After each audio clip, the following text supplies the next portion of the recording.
Episode 3, Monday, February 12th, 3:37 p.m. The housing crisis. Here at the shop working overtime, it's a foggy, overcast day full of gloom. Sales are moving at a snail's pace. My spirit is drained. Good news is I received an offer on the home. Not so good news is the home inspection was scheduled today, and the buyers are reconsidering due to the report. Oh, well, nothing worthwhile comes easy. And I'm starting to feel like this process is not going to be as easy as I thought. But I'm committed, so I'm fighting myself to remain optimistic because it helps none at this point to get down about the matter. I guess I'm just ready to go. Ready to sell this home so I can start the process of building my dream overseas. Plus, I'm so ready to just travel without restrictions. I want to be free of all obligations so I can just come and go as I please. I feel like my wings are being restricted by this house. I'm even contemplating leaving in April, earlier than anticipated. Even if the home is not sold by then, to at least begin the process. But if I did, this will be a complete change of plans for me, and it could set me back a good grip financially. The plan is to have my digits in the bank earn me more digits by the bank. So leaving without the home being sold first can become a deficit if I'm not strategic in my moves. I'm committed to this new life that I've drummed up in my head. I'll just have to exercise patience and be willing to roll with the punches. Tuesday, February 27th, 5:29 p.m. Well, the first offer fell through, but I received a second offer on the home, which was a little better than the first. That was until I received the home inspector's report back. This new buyer is asking for $11,000 in closing help, plus an additional $16,000 for repair allowance. In addition, they want me out of the home in 2 weeks. All of that was a bit too much to ask. I was willing to pay the closing and meet her halfway on the repair allowance with a contingency of 30 days to move, but they were not budging. I'm not willing to meet those requirements, so I declined. They were expected to send me a release of contract form last night so we could both be free to find more suitable deals. But as of this evening, I have not heard back from my agent. I'm not sure what is transpiring, but I'm opting to remain patient. The greatest angst I have concerning the whole ordeal is this April 2024 date I've created for myself to be moved. I want to stick to my own promises, but it seems the longer this goes on, the more challenging it becomes to match that date up with the actual process of it all. This is certainly not the market I was accustomed to working in when I was selling real estate. It is most certainly a buyer's market at the moment. When I was selling homes at the height of my career, a home in comparison to my own would have had multiple offers above the listing price within 48 hours of it being on the market. This buyer's market takes some getting used to. I'm going into ayahuasca ceremony tomorrow, so I'm currently setting my intentions. I need to be sure that I'm still on the right path. I can't help but to wonder if the ancestors are testing me with the proceeds money I'm expecting from the home sale. How bad do you want this new life?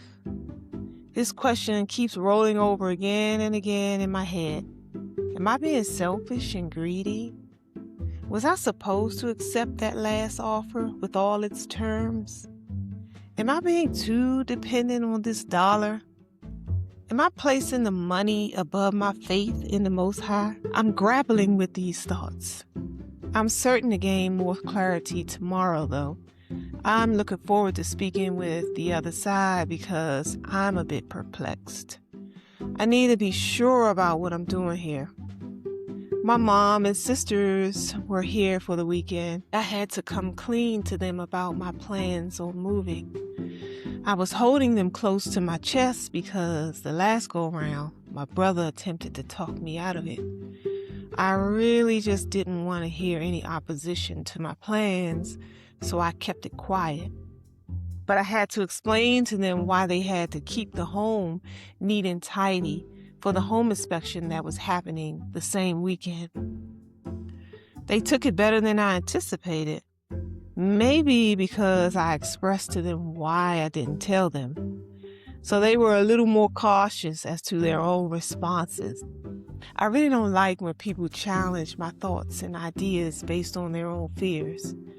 I understand why they do it, but I still don't like when it's done. It's the energy that's off-putting for me. I'm still optimistic, though. I'm sure things will turn out just fine, and in due time, I'll be on another continent soaking up sun rays without them chemtrails blocking them. Wednesday, February 28th, 2024, 4:37 p.m. I need answers.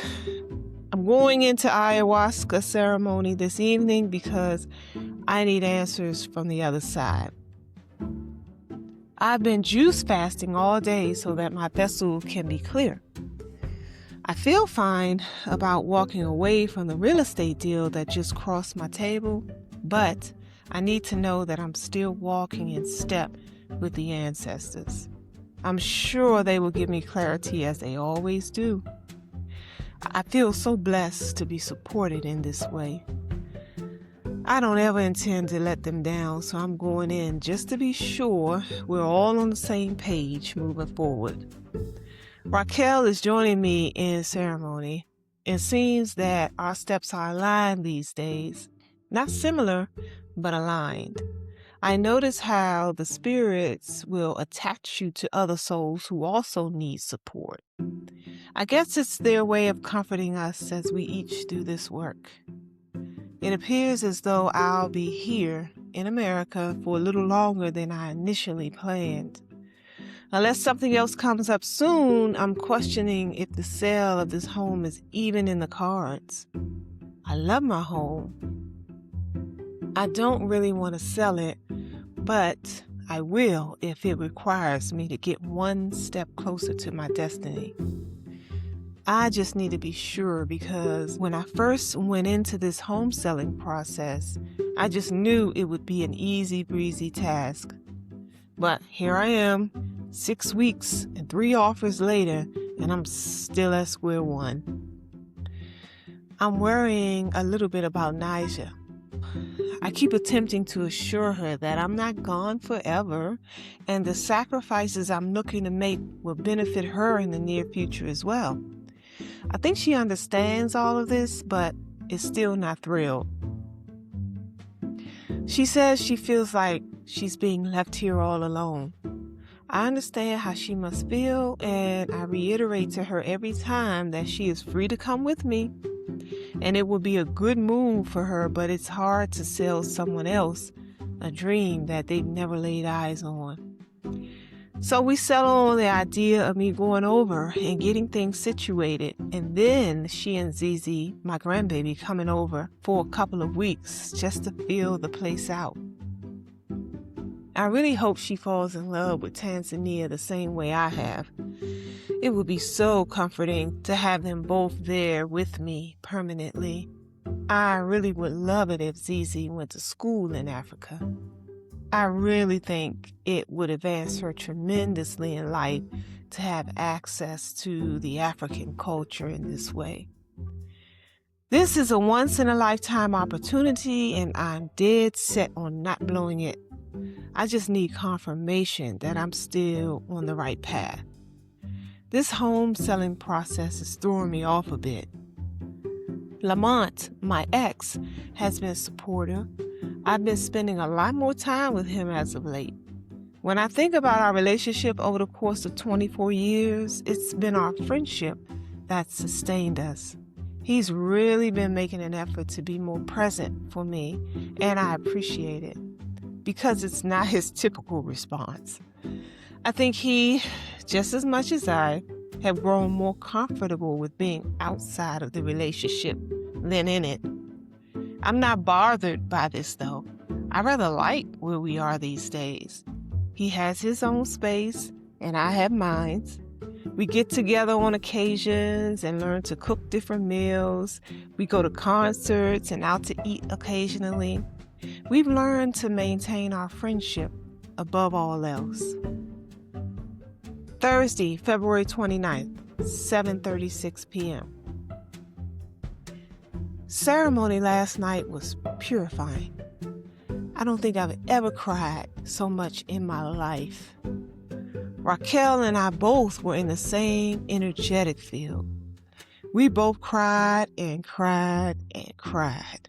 We were bringing up gobs of phlegm from our eyes and noses. When I woke up this morning, my body felt clean. I felt as if my insides went through a washing machine. I received several messages from the other side last night. Some were expected and others were shocking. I received answers to questions that I've been baffled over for a long time now.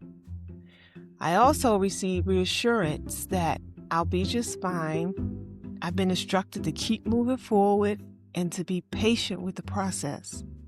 I'm trusting that all is well. I've been given some mighty big shoes to fill. It's scary at times, but I know I have help along the way. There's so much work that needs to be done. Sometimes I feel like I'm alone in the process. Even though I know it isn't true, there are many layers of this transition, of getting back to the center. And I know there's many people out here doing the work.